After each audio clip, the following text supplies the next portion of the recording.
राहुल सोलापूरकरला गोळ्या घालून मारलं पाहिजे अशी संतप्त प्रतिक्रिया उदयनराजेंनी दिलेली आहे. सोलापूरकर हा औरंगजेबाची औलाद आहे. जिथे दिसेल तिथे त्याला ठेचा आणि गाडा अशी आक्रमक भूमिका उदयनराजेंनी घेतली आहे. जास्तीत जास्त याचा मी कठोर शब्दात निषेध करतो. खरं तर मला जर विचारलं आता असं वाटतं त्याला गोळ्या घालून मारलं पाहिजे. त्यालाच नाही तर असे जे लोक असतील ना त्या सगळ्यांना, हे जे कोण असतील यांना शोधून ठेचलं पाहिजे, यांना गाडलं पाहिजे. कारण की एक लक्षात घ्या, हे संपूर्ण जे आपला जो इतिहास आहे, या इतिहास आपण कालांतराने काय होणार आहे, जर आपण वेळेस यांना आळा घातला नाही तर इतिहासाला हे वेगळं वळण देण्याचं काम हे चालू. जिसे दिसेल तिथे ठेचा असं उदयनराजे म्हणतात. तर दुसरीकडे अभिनेते राहुल सोलापूरकर यांच्या विरोधात ठाकरे गट देखील आक्रमक झालाय. त्यांनी शिवरायांबाबत केलेल्या वादग्रस्त वक्तव्यावरून आज पुण्यात आंदोलन करण्यात आलेलं आहे. कोथरूड परिसरात ही आंदोलन केल्यानंतर ठाकरे गटानं सोलापूरकरांच्या घरावर देखील मोर्चा काढला. राहुल सोलापूरकरांनी माफी मागावी नाहीतर पेटाऱ्यात बंद करू असं कार्यकर्त्यांनी म्हटलंय.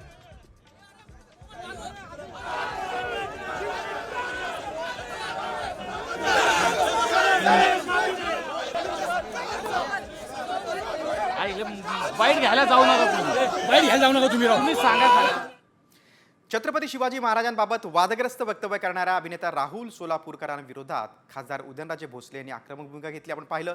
यानंतर आता राहुल सोलापूरकर यांच्या घराबाहेर पोलीस बंदोबस्त वाढवण्यात आलेला आहे.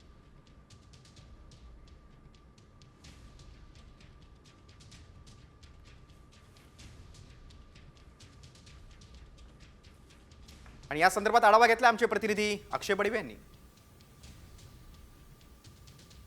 छत्रपती शिवाजी महाराज यांच्याबद्दल वादग्रस्त वक्तव्य करणाऱ्या राहुल सोलापूरकर यांच्या पुण्यातील कोथरूड परिसरात असणाऱ्या घराच्या बाहेर बंदोबस्त जो आहे तो वाढवण्यात आलेला आहे. एकूणच आपण पाहतोय की गेले 2 दिवसापासून जे राहुल सोलापूरकर यांनी वक्तव्य केलेलं आहे त्याचा विविध संघटना आणि कार्यकर्त्यांकडून निषेध व्यक्त केला जातोय. त्याच पार्श्वभूमीवर खरं तर पुण्यातील कोथरूड परिसरामध्ये त्यांचं लक्ष्मी कवच सोसायटी या ठिकाणी घर आहे आणि त्याच्या बाहेर काल पासून खरं तर पोलिसांचा मोठा बंदोबस्त आहे.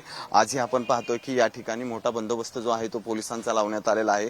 काही वेळापूर्वी खासदार छत्रपती उदयनराजे यांनी दिल्लीमध्ये प्रेस घेतलेली आहे आणि खरं तर राहुल सोलापूरकर यांच्याबद्दल त्यांनी तीव्र अशा भावना ज्या आहेत त्या व्यक्त केलेल्या आहेत आणि त्याच पार्श्वभूमीवर खरं तर आत्ता आपण या सोसायटीच्या बाहेर पाहतोय मोठ्या प्रमाणात पोलिसांचा बंदोबस्त जो आहे तो ठेवण्यात आलेला आहे. कुठलाही अनुचित प्रकार घडू नये यासाठी पोलिसांनी हा बंदोबस्त या ठिकाणी लावल्याचं आपल्याला पाहायला मिळतंय. कॅमेरामन सुमित भोसलेसह सचिन जाधव, साम टीव्ही न्यूज, पुणे. अभिनेते राहुल सोलापूरकर यांनी छत्रपती शिवाजी महाराजांबाबत काय अकलेचे तारे तोडले होते आणि त्यामुळे कसा वाद निर्माण झालाय पाहूयात त्यावरचा हा विशेष रिपोर्ट.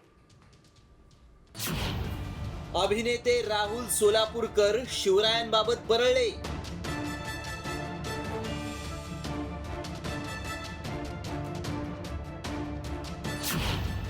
म्हणे लाच देऊन शिवरायांची आग्र्याहून सुटका.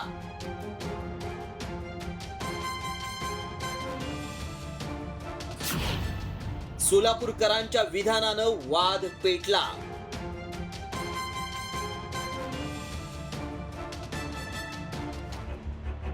अभिनेते राहुल सोलापूरकर म्हटलं की एकेकाळी थेट शाहू महाराजांची प्रतिमा डोळ्यासमोर आल्याशिवाय राहायची नाही आणि यामुळेच सोलापूरकरांबद्दल आदरही निर्माण झाला होता. मात्र शाहू महाराजांच्या पोशाखात टकल्या हैवानच लपला होता की काय असा प्रश्न पडावा अशी टीका आता होऊ लागली आहे. कारण राहुल सोलापूरकर यांनी छत्रपती शिवाजी महाराजांबाबत बोलताना अकलेचे तारे तोडलेत. सोलापूरकरांनी आपल्या सुपीक डोक्यातून एक नवं संशोधन मांडलंय. महाराजांनी औरंगजेबच्या लोकांना लाच देऊन आग्र्याहून सुटका केल्याचा दावा सोलापूरकरांनी केलाय. नेमकं त्यांनी काय म्हटलंय पाहूया. महाराज आग्र्याहून सुटले, मिठाईचे पेटरे काही नव्हते, चक्क लाच देऊन आलेत महाराज आणि त्यासाठी किती हुंडा वटवल्यात याचे सुद्धा पुरावे आहेत. अगदी औरंगजेबाच्या वजिराला आणि त्याच्या बायकोला सुद्धा लाच दिलेली आहे महाराजांनी आणि मोहसिन खान का मोईन खान नाव आहे बहुतेक त्याचं, त्याच्याकडनं अधिकृत शिक्क्याचे परवाने घेऊन सगळे बाहेर पडले. स्वामी परमानंद 5 हत्ती घेऊन शेवटचे गेले, त्याच्या परवान्याची खूण सुद्धा आहे अजूनही. पण My गोष्टी God. रूपात करताना मग ते जरा लोकांना रंजक करून सांगायला लागतं. मग ती रंजकता आली की इतिहासाला कुठेतरी छेद थोडस बसतो. छेद मिळतो किंवा बाजूला टाकला होतो. ते एवढ्यावरच थांबले नाही तर त्यांनी हिरकणीचं अस्तित्वही नाकारलंय. हिरकणीबाबत ते नेमकं काय म्हणाले पाहूयात. छत्रपती शिवाजी महाराजांच्या शिस्तीचं मोठेपण कळावं म्हणून हिरकणीची कथा रचली गेलीय. गडाचे दरवाजे सूर्यास्ताला बंद व्हायचे वगैरे सांगत हिरकणी घडलेलीच नाही असं काहीही नाही, असा इतिहासच नाही पण लिहिलं गेलंय. महाराजांच्या इतिहासाबाबत सोलापूरकर बरळल्यामुळं इतिहासकारांनी त्यांचा चांगला समाचार घेतलाय. शाहू महाराजांचं नाव घेऊन स्वतःचा फक्त फायदा व्हावा, स्वतःला ग्लॅमर मिळावं, स्वतःची आयडेंटिटी तयार व्हावी म्हणून तुम्ही शाहू महाराजांचं नाव घेताय. तुम्ही फक्त अभिनय करू शकता शाहू महाराजांचा. शाहू महाराजांचे विचार तुम्हाला आत्मसात झालेले नाहीत. छत्रपती शिवाजी महाराज हे महाराष्ट्राचं आराध्य दैवत आणि अस्मिता आहे. त्यामुळे त्यांच्याविषयी बोलताना भान बाळगण्याची गरज आहे. इतिहासातले दाखले देताना हीच गोष्ट सोलापूरकर वेगळ्या शब्दात जपून आपली भूमिका मांडू शकले असते. मात्र एवढ्या संवेदनशील विषयावर ज्या पद्धतीनं उपहास करून खिल्ली उडवण्याचा प्रयत्न करण्यात आला त्यावरून सोलापूरकरांना केवळ प्रसिद्धीच्या हव्यासापोटी हा वाद निर्माण करायचा होता की काय असा प्रश्न पडतो. ब्युरो रिपोर्ट, साम टीव्ही न्यूज. आता वळू आपण बीडमधील मुख्यमंत्र्यांच्या दौऱ्याकडे. आमदार सुरेश धस यांच्या आष्टी मतदारसंघातील खुंटेपळ साठवण तलाव प्रकल्पाचं लोकार्पण मुख्यमंत्र्यांच्या हस्ते झालं. आणि या लोकार्पण सोहळ्यानंतर आयोजित भाषणात आमदार सुरेश धस यांनी तुफान फटकेबाजी केली. शिरूर आणि पाटोदा तालुक्यासाठी आणखी 3 TMC पाणी देवेंद्र बाहुबली हेच देऊ शकतात असं धस यांनी म्हटलंय. तर हाच धागा पकडत मंत्री पंकजा मुंडे यांनी देवेंद्र बाहुबली असतील तर आपण शिवगामी असून आपलं वचन हेच शासन असल्याची मिश्किल वक्तव्य केलंय. आमची दुसरीकडून कुणाकडूनच अपेक्षा नाही, मिळणार बी नाही. फक्त आणि फक्त देवेंद्र बाहुबलीच हे देऊ शकतात, दुसरं कोणी देणार नाही. म्हणजे मला 4 TMC मिळालं तर पलीकडे जाता येईल. आणि साहेब, माझी दुसरी मागणी आहे, तुम्ही प्रशांत बम साहेबाची योजना एका झटक्यास केली, हे तुमचा लाडका आहे. तसा मी सुद्धा लाडका आहे ना साहेब, मी खरंच लाडका आहे साहेबांचा. साहेबांनी खूप माझे लाड केलेले आहेत. मला 3.57 TMC पाणी शिरूर आणि पाटोदा तालुक्याला द्या, म्हणजे झालं. तुमच्याविषयी आदर भावच नेहमी येतो, पण आज ममत्व भाव येतोय. कारण ते तुम्हाला बाहुबली म्हणत आहेत, काही वर्षापूर्वी मला शिवगामिनी म्हणत होते. तर शिवगामिनी बाहुबलीची आई आहे आणि त्याच्यामुळे मला आज तुम्हाला बघताना वेगळाच भाव आला. मुख्यमंत्री देवेंद्र फडणवीस आज बीड दौऱ्यावर होते. सरपंच संतोष देशमुखांच्या हत्या प्रकरणानंतर देवेंद्र फडणवीस पहिल्यांदाच बीडमध्ये आले होते. बीडमध्ये होणाऱ्या सरकारी कार्यक्रमांना मंत्री धनंजय मुंडे मात्र गैरहजर होते. डोळ्याचं ऑपरेशन असल्यानं येऊ शकणार नसल्याचं धनंजय मुंडेंनी सांगितलं. तर पर्यावरण मंत्री पंकजा मुंडे आणि भाजपचे आमदार सुरेश धस आज एकाच व्यासपीठावर आल्याचं पाहायला मिळालं.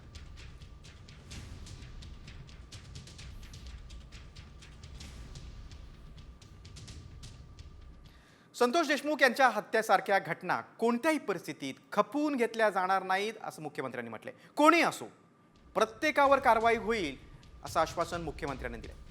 देवेंद्र फडणवीस यांनी बीडमध्ये एका कार्यक्रमाला हजेरी लावली. यावेळी भाषण करताना मुख्यमंत्र्यांनी संतोष देशमुखांचा उल्लेख केला.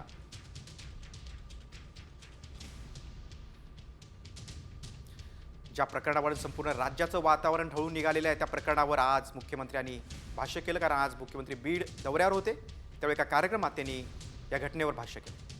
अशा घटना खपवून घेणार नाही असा इशाराच मुख्यमंत्र्यांनी आपल्या भाषणातून दिलाय. कोणी असो, कारवाई होईल असं आश्वासन मुख्यमंत्र्यांनी दिलेलं आहे. विशेष म्हणजे मुख्यमंत्र्यांच्या दौऱ्यात धनंजय मुंडे मात्र गैरहजर होते. पंकजा मुंडे आणि सुरेश धस मात्र त्या निमित्तानं एकाच व्यासपीठावर आल्याचं पाहायला मिळालं.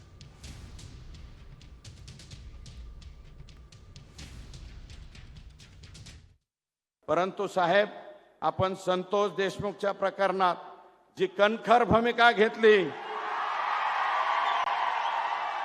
मला सगळ्या जणांना विनंती आहे, जी मुख्यमंत्र्यांनी संतोष देशमुखाच्या खून प्रकरणात कणखर भूमिका घेतली ती जेवढ्यांना आवडली तेवढ्यांनी दोन्ही हात वर करा. आवडली साहेब, सगळ्यांना आवडली ती जी कणखर भूमिका. आणि तुम्ही जे म्हणले ना, मी कुणालाच सोडणार नाही, त्याच्यावरती सगळ्या जनतेचा विश्वास आहे, आमचा सगळ्यांचा विश्वास आहे. आणि माननीय मुख्यमंत्री महोदय, अजून राख, वाळू, भूमाफिया यांना सुद्धा मोका लागला पाहिजे अशी आमची विनंती आहे. आणि तुम्ही ते लावाल ही आमची खात्री आहे. आमचे सरपंच परिषदेचे लोक देखील मला भेटले होते आणि विशेषतः त्यांनी अनेक मागण्या माझ्याकडे केल्या, पण त्यात सगळ्यात महत्त्वाचं म्हणजे जी काही अतिशय दुर्दैवी घटना झाली, स्वर्गीय संतोष देशमुख यांच्या अतिशय निगृण खुनाची, मी त्यांनाही सांगतो आणि आपल्यालाही सांगतो की अशा घटना कुठल्याही परिस्थितीत खपवून घेतल्या जाणार नाहीत. आणि कोणी असो, प्रत्येकावर या ठिकाणी कारवाई होईल हा विश्वास मी तुम्हाला देतो. भिडनंतर वळ इतर बातम्यांकडे. बातमी आता पुणे जिल्ह्यातून धक्कादायक. प्रसिद्ध शिवव्याख्याते हबप शिरीष महाराज मोरे यांनी गळफास घेऊन आत्महत्या केली. जगद्गुरू संत तुकाराम महाराज यांचे ते 11वे वंशज होते. 30 वर्षांच्या शिरीष मोरेंच्या पश्चात आई आणि वडील आहेत. आत्महत्याआधी शिरीष महाराजांनी लिहून ठेवलेल्या 4 चिठ्ठ्या साम टीव्हीच्या हाती लागल्यात. आर्थिक विवंचनेतून आत्महत्या केल्याचा अंदाज पोलिसांनी वर्तवलाय. शिरीष महाराजांचं एप्रिल महिन्यात लग्न ठरलं होतं. त्यांच्या आत्महत्येच्या बातमीनं देहू गावावर दुःखाचा डोंगर कोसळलाय. आपण अधिक माहिती घेऊया. आमचे प्रतिनिधी दिलीप कांबळे फोनद्वारे जोडले गेलेले आहेत. दिलीप, या चिठ्ठीत काय मुद्द्यांचा समावेश आहे?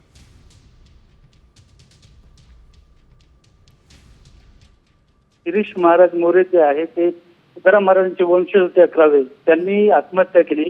मात्र आत्महत्या करण्यापूर्वी त्यांनी चिठ्ठ्या लिहिलेल्या 4, त्याच्यामध्ये बराचसा उलगडा जो त्यांनी केला, त्याच्यामध्ये मोठ्या प्रमाणात माझ्यावर जे कर्ज होतं त्याच्यामधून हे मी आत्महत्या करतो. जवळजवळ 32 लाखापर्यंतचं कर्ज होतं. त्याच्यात 7 लाख रुपये जे आहे ती माझी गाडी विकली आणि त्याच्यातून ते फेडले गेले. मात्र 25 लाख फेडण्यासाठी माझ्याजवळ कुटुंबाला सांगण्यासाठी असं काही नाही. मात्र ही चिठ्ठ्या लिहिण्याच्या अगोदर किंवा याच्या अगोदर त्यांच्या आई वडिलांना याच्याबद्दल सर्व माहिती होती. या चिठ्ठीमध्ये त्यांना होणाऱ्या पत्नीचेही माफी मागितली. आपले मित्र जे आहेत त्यांचीही या चिठ्ठ्यांमध्ये माफी मागितलेली आहे. दिलीप, तुम्ही सविस्तर माहिती दिलीत त्याबद्दल धन्यवाद. आर्थिक विवंचनेतूनच शिरीष महाराज मोरे खचले होते, निराश झाले होते, अशा चिठ्ठीवरून दिसून येते.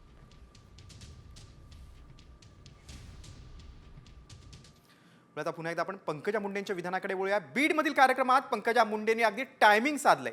यावेळी पंकजा मुंडेंनी फडणवीस यांच्या समोरच आमदार सुरेश धस यांना ठणकावलंय. जसं तुम्ही पिक्चरचे डायलॉग म्हणता, आम्ही पण पिक्चरचे डायलॉग म्हणतो. शिवगामीचं वाक्य असतं, मेरा वचन ही है मेरा शासन. आणि जे जाहीर वचन सुरेश धसांना मी दिले तेच माझं शासन आहे. ही गोपीनाथ मुंडेची लेख आहे. बोलणं एक आणि करणं एक आहे, माझ्या रक्तात नाही. देवेंद्रजी फडणवीस मुख्यमंत्री महोदय, आपण कदाचित ज्यांना लहानपणापासून पाहत आला ते प्रमोद महाजन आणि गोपीनाथ मुंडेंचा किस्सा सुरेश धस अण्णांनी सांगितला. अण्णा, मी पण तुम्हाला म्हणते बरं का अण्णा, तुम्ही ताईसाहेब म्हणत नाही. जशाला तसंच आहे आपलं प्रेमाचं नातं. इज्जत आम्ही देतो, पण मला आज आनंद वाटला की त्या 2003चा उल्लेख झाला. पंकजा मुंडेंच्या विधानानंतर वळ पुढच्या बातमीकडे. अन्न आणि नागरी पुरवठा मंत्री धनंजय मुंडेंच्या अडचणीत आणखी वाढ झाली. कारण आता धनंजय मुंडेंना थेट मुंबई हायकोर्टाने नोटीस बजावणार आहे. धनंजय मुंडेंनी निवडणुकीसाठी उमेदवारी अर्ज दाखल करताना भरलेल्या शपथपत्रात माहिती दडवल्याचा आरोप करण्यात आला. आता आपण फलटणमधील राजकारणाकडे. विधान परिषदेचे माजी सभापती रामराजे नाईक निंबाळकर यांचे चुलत बंधू संजीव राजे नाईक निंबाळकर यांच्या घरावर आयकर विभागाची धाड पडली. गोविंद दूध या कंपनीमध्ये व्यवहारासंदर्भात इन्कम टॅक्स विभागाकडून त्यांची चौकशी सुरू आहे. आयकर विभागाच्या पथकानं संजीवराजे नाईक निंबाळकरांच्या बंगल्याची झडती घेतली.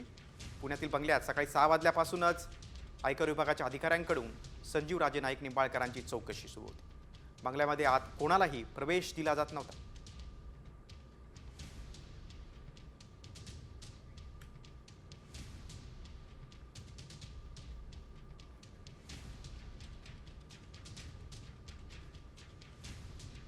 गोविंद दूध कंपनीतील जो व्यवहार झाला होता त्या संदर्भात इन्कम टॅक्सच्या पथकानं संजीवराजे नाईक निंबाळकरांची चौकशी केली. आणि श्रीमंत संजीवराजे यांच्या निवासस्थानावर जे आयकर विभागाने जे चुकीच्या मार्गाने जे कारवाई केलेली आहे त्या कारवाईतून खऱ्या अर्थानं निष्पन्न तर काय होणारच नाही, परंतु त्या चुकीच्या पद्धतीनं केलेल्या चालू असलेल्या कारवाईचा आम्ही फलटण शहरातल्या तालुक्यातल्या राजेगाट्याच्या राजेप्रेमीच्या वतीनं जाहीर निषेध करतो. महाराणी सईबाई यांचं माहेर घर असणारं, त्याचबरोबर श्रीमंत मालोजी राजे नाईक निंबाळकर यांचं वारस असणारं असं हे घराणं आहे. आणि श्रीमंत मालोजी राजे नाईक निंबाळकर यांनी संस्थान विलीन झाल्यानंतर स्वतःचा तिजोरी सरकारच्या स्वाधीन केलं असं मोठं घराणं असणाऱ्या या घराण्यावरती राजकीय हेतू ठेवून आज जो छापा पडलेला आहे त्या गोष्टीचा आम्ही जाहीर निषेध करतो.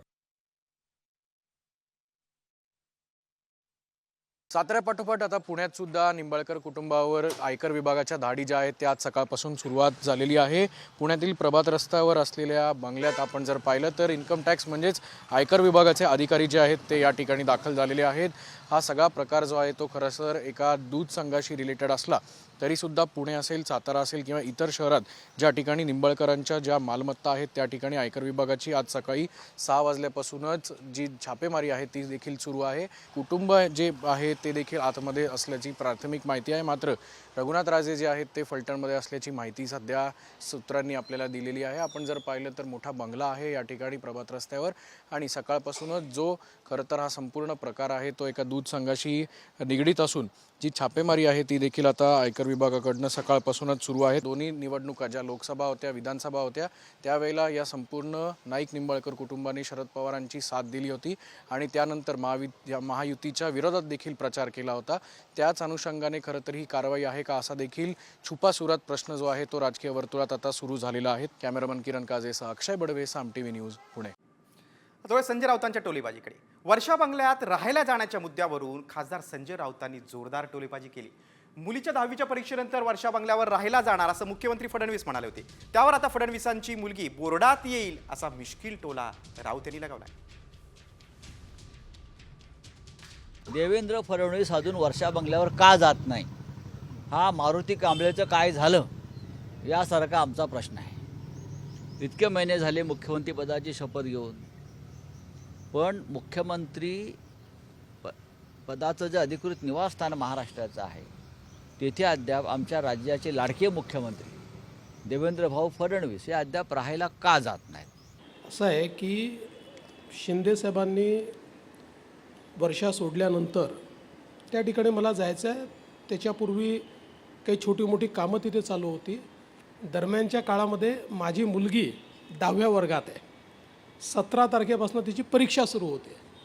त्यामुळे ती म्हणाली की माझी परीक्षा झाल्यानंतर आपण शिफ्ट होऊ, म्हणून मी काही तिथे शिफ्ट झालो नाही. परीक्षा झाल्यानंतर त्या ठिकाणी शिफ्ट होईल. पण इतक्या वेड्यासारख्या चर्चा, मला तर वाटतं माझ्या स्तराच्या माणसांनी अशा चर्चांना उत्तरही देऊ नये, अशा प्रकारच्या चर्चा आहेत. माननीय मुख्यमंत्र्यांनी काल सांगितलं की त्यांची मुलीची 10वीची परीक्षा, मी त्यांना शुभेच्छा देतो. त्यांच्या मुलीला ती बोर्डात पहिली येऊ, बरं का. आमच्या मुलीसारखीच आहे ती बोर्डात पहिली येऊ. सागर बंगला आणि वर्षामध्ये काय 5 पावलाचं अंतर आहे. काय ते सागर बंगला रामटेकला आहे आणि वर्षा बंगला लखनौला असं नाही ना. देवेंद्र. तर दुसरीकडे संजय राऊतांवर विरोधकांनी जोरदार निशाणा साधलाय. ज्यांच्या मेंदूत रेडा घुसलाय ते रेड्याची भाषा करतायत. त्यांच्यावर उपचार करण्याची मागणी शेलार यांनी केली. तर अंधश्रद्धा पसरवणाऱ्यांवर सुमोटो गुन्हा दाखल करा असे शिवसेनेचे मंत्री शंभूराज देसाईंनी म्हटलंय.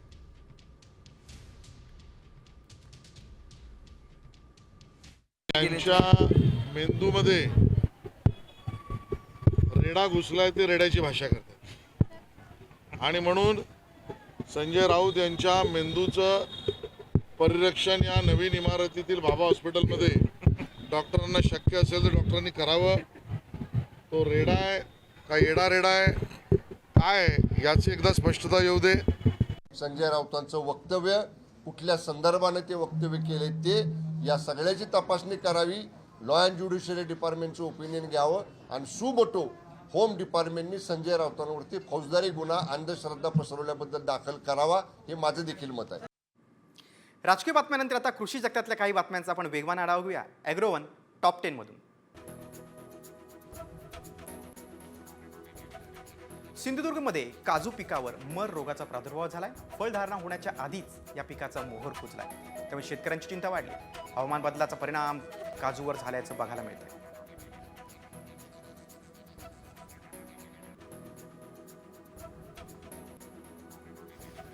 गेल्या वर्षीच्या तुलनेत यंदा आंब्याला मोहर येण्याची प्रक्रिया अपेक्षेप्रमाणे वेळेत सुरू झाली, त्यामुळे डहाणू तालुक्यातील शेतकऱ्यांमध्ये समाधानाचं वातावरण आहे. डहाणू तालुक्यात 1,500 ते 2,500 हेक्टर जमिनीवर आंबा लावण्यात आलेला आहे.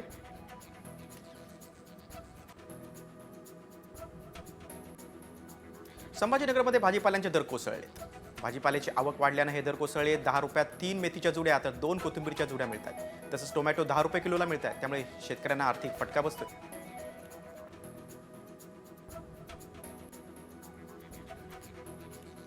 बाजारात नव्या आल्याची आवक मोठ्या प्रमाणात होते, त्यामुळे आल्याचे भाव 9,000वरून आता 3,000च्या आत आले. बाजारातील आल्याची आवक आणखी काही आठवडे कायम राहील असा अंदाज आहे.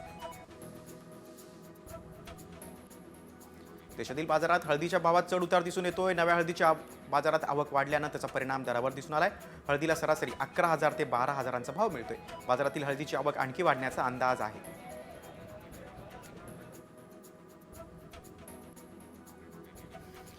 राज्यातील डाळिंब विक्री अंतिम टप्प्यात आली आहे. गेल्या महिन्याभरात डाळिंबाचे दर टिकून आहेत. सध्या दर्जेदार डाळिंबाला प्रति किलो 150 ते 180 रुपये असा दर आहे. डाळिंबाचे दर चांगले राहिल्यामुळे शेतकऱ्यांना मोठा दिलासा मिळाला आहे.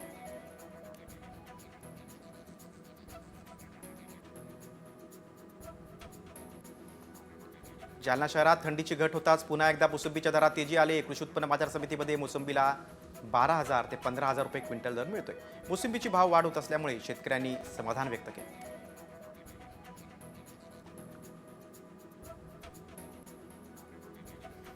वाशिम तालुक्यातील तपोवन इथे शेतकरी श्रीकृष्ण येवले यांनी 1.5 एकर क्षेत्रावर सेंद्रिय पद्धतीनं पपईचं उत्पादन घेतलंय. आतापर्यंत 3.5 लाख रुपयांचं उत्पन्न घेतलंय. आणखी 2.5 लाख रुपयांचं उत्पन्न येईल अशी अपेक्षा व्यक्त केली.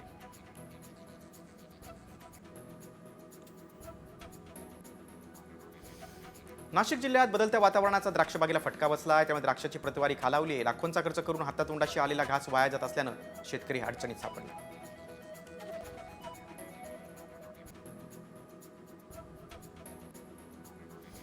यवतमाळमध्ये सोयाबीन विक्रीसाठी शेतकऱ्यांची लग कसरत पाहायला मिळते. कमी वेळात जास्त सोयाबीनची विक्री कशी करायची असा प्रश्न खरेदी विक्री चालक आणि शेतकऱ्यांसमोर उभा राहिला.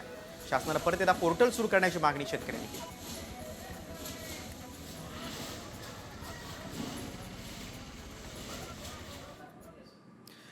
ॲग्रोवन टॉप 10 नंतर आता व्हायरल सत्य रिपोर्टकडे आपण वळूया. हार्ट अटॅक आल्यावर तुम्ही तुमचा जीव सहज वाचू शकता. फक्त एक गोळी तुम्हाला जीवदान देईल. हे आम्ही का म्हणतोय? कोणती आहे ती गोळी ज्यानं आपला जीव वाचू शकेल याची आम्ही पडताळणी केली. त्यामुळे काय सत्य समोर आलंय चला पाहूयात हा विशेष रिपोर्ट. अगर किसी को हमारे सामने हार्ट अटैक हो रहा है, किसी तरह से हम कुछ कर सकते हैं कि थोड़ा डिले हो जाए, बच जाए कुछ? हार्ट अटैक हो रहा है इसका मतलब क्लॉट बन चुका. उस क्लॉट को डिसॉल्व करने के लिए हम लोग डिस्प्रिन देते हैं. वो एक टैबलेट, एक क्लोपिडोग्रोल करके गोली होता है 2 टैबलेट और एक एटोर्वोस्टैटिन कोलेस्ट्रॉल की, ये 3 को चबा के खा लेना चाहिए. ऐकलत? हार्ट अटॅक आल्यावर मोठ्या धोक्यापासून तुम्हाला डिस्प्रिन गोळी वाचू शकते असा दावा करण्यात आलाय. खरंच या दाव्यात तथ्य आहे का? एक गोळी इतकी फायदेशीर आहे का? कारण लाखो लोकांना हार्टचा प्रॉब्लेम आहे. त्यामुळे या दाव्यात तथ्य असल्यास अनेकांना फायदा होऊ शकतो. मात्र या दाव्याची सत्यता जाणून घेणं गरजेचं आहे. डिस्प्रिन गोळी हार्ट अटॅक पासून वाचवणार. 3 रुपयांची गोळी वाचवेल तुमचा जीव.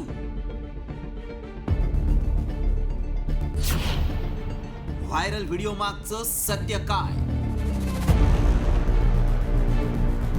हा व्हिडिओ पुन्हा एकदा ऐका हार्ट अटैक हो रहा है इसका मतलब क्लॉट बन चुका, उस क्लॉट को डिसॉल्व करने के लिए हम लोग डिस्प्रिन देते हैं। डिस्प्रिन या गोळीमुळे रक्ताच्या झालेल्या गाठी विरघळून जातात आणि रक्तप्रवाह जोरात होऊन हार्टमुळे पुढील धोका कमी होतो असा दावा करण्यात आलाय।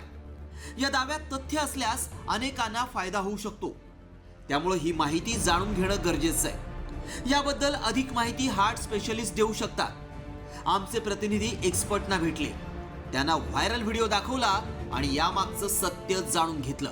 ॲक्यूट हार्ट अटॅक आल्यानंतर जर आपण इमिजिएटली डिस्प्रिन नावाची टॅबलेट जर घेतली तर डेफिनेटली बऱ्याच प्रमाणात अटॅकची इनिशियल ट्रीटमेंट होऊ शकते। त्याच्यामुळे अटॅक आल्यानंतर आपल्याला हॉस्पिटलमध्ये पोहोचण्याच्या अगोदर डिस्प्रिन जर आपल्याकडे असेल तर ते घेणं फार महत्त्वाचं आहे। ह्याच्यामध्ये एक लक्षात असं घ्यायचं की डिस्प्रिन घेतलं म्हणजे अटॅक पूर्णपणे निघून जाईल आणि मला पुढच्या ट्रीटमेंटची गरज नाही असं नाही आहे। तुम्ही डिस्प्रिन घेणे आणि लगोपाठ लगेच जवळच्या हॉस्पिटलमध्ये जाणे, ज्यामुळे आपल्याला पुढची ट्रीटमेंट होऊ शकते। त्यामुळे आमच्या पडताळणीत काय सत्य समोर आलं पाहूया।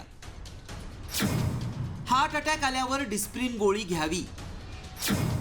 डिस्प्रिनमुळे अटॅकवर तात्पुरती ट्रीटमेंट होते।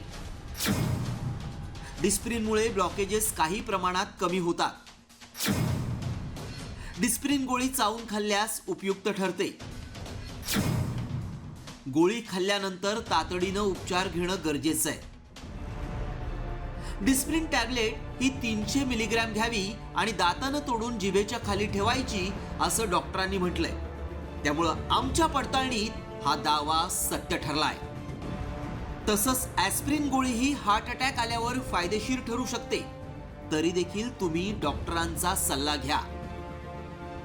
ब्युरो रिपोर्ट, साम टीव्ही न्यूज।